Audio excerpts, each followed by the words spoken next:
I'm excited about this day here in Cornwall because I'm doing two things that I've been wanting to do for years. One is come to the Minack Theatre, which is where we are now. We did try coming here on our first trip to Cornwall 6 years ago, but we weren't able to get in because we didn't know about needing to have advance tickets. Plus it was COVID and I'm not sure that there was much availability back then. But today we planned ahead, we got tickets, we're here, and it's a nice temperature. It's still a bit cloudy, but we're hoping the sun's gonna come out a little bit more the longer we stay. So really excited about seeing this epic place. And then later today, we're going to see a poledark mine. Well, that's what I call it, but I'm super excited about that as well. So I hope today I get to tick off these 2 boxes of things I really wanted to do in Cornwall. On the stunning coastline near the southwestern tip of Cornwall is one of the most uniquely beautiful theaters in the world. This masterpiece of architectural design and passion, constructed from local granite and concrete, has been standing proudly from its perch not far from Porthcurno Beach since the 1930s. Audiences are treated to open-air performances of classic plays, musicals, and other community events with the backdrop of the Atlantic Ocean. What's even more remarkable than the stunning sea views or the rugged clifftop location is the story of how the Minack Theatre came to be. It is a testament to human creativity, perseverance, and the blending of the dramatic arts with the native landscape. Come along with me as I find out all about this fascinating, world-renowned cultural landmark. To tell the story of the Minack Theatre, you must start by talking about Rowena Cade. She is the visionary, master builder, and funder of this incredible place. This head of land that juts out into the sea is called Minack, hence the name of this theatre being Minack Theatre. And Minack just means a rocky place.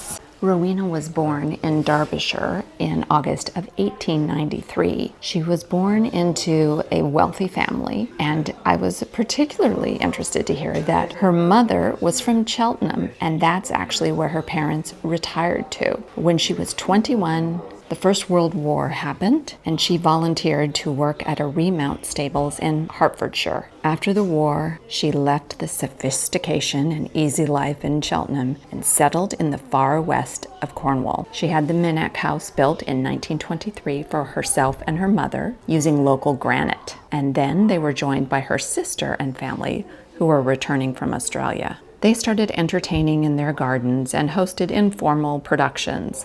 In doing so, Rowena discovered that she had a talent and love for designing and making costumes. But in 1929, when a local group decided to stage an open-air production of A Midsummer Night's Dream, she became really intrigued with this idea of open-air theater. And when, after that production, someone suggested they do The Tempest, another Shakespeare play, but they just wanted to know where they could perform that production. That's how the idea for Minack Theatre began. She decided that she would build a theatre for the production. So a year in advance, she, with the help of her builder, Billy Rawlings, started digging into the cliffside to make a stage and rows of seats and a place for this production. That was the beginning of a half-century of work building her legacy.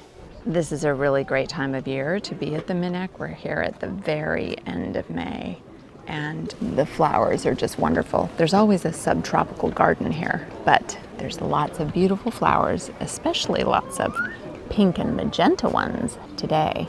One of the things that I think is really incredible about this theater is that it was built in the 1930s, but it looks like this Roman amphitheater that's been here for centuries. Another part of Rowena's story that I find most incredible is that she spent decades building this theater, and even though she was landed gentry and she had various gardeners and architects and builders over the decades that helped her with it, she was super hardworking, and at the end of each workday she would go down to the beach and get bags of sand to climb back up the hill with them and get ready for the next day of mixing cement. And she would mix this really dry cement and use an old screwdriver to make the designs, and then the kind of Celtic looking designs that are all over the theater.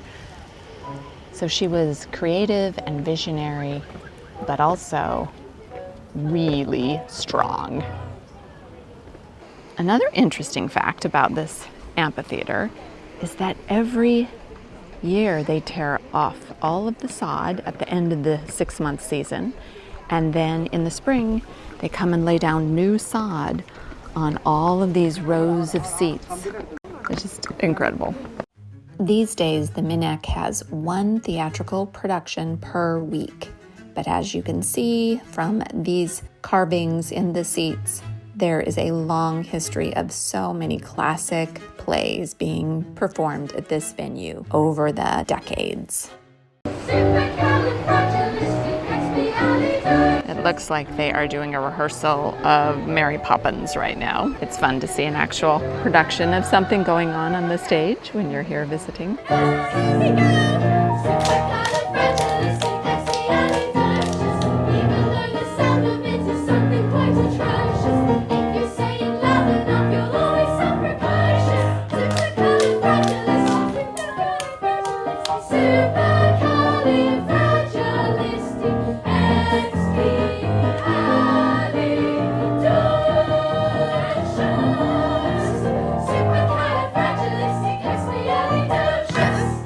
This is the cafe up here at the top with an amazing view. I'm feeling a bit peckish, so I might want to go find some food there. We found a table by the window with a beautiful view for our lunch.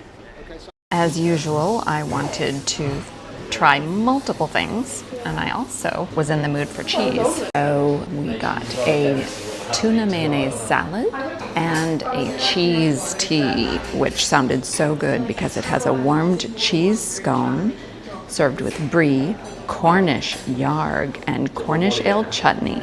Such a delicious combination.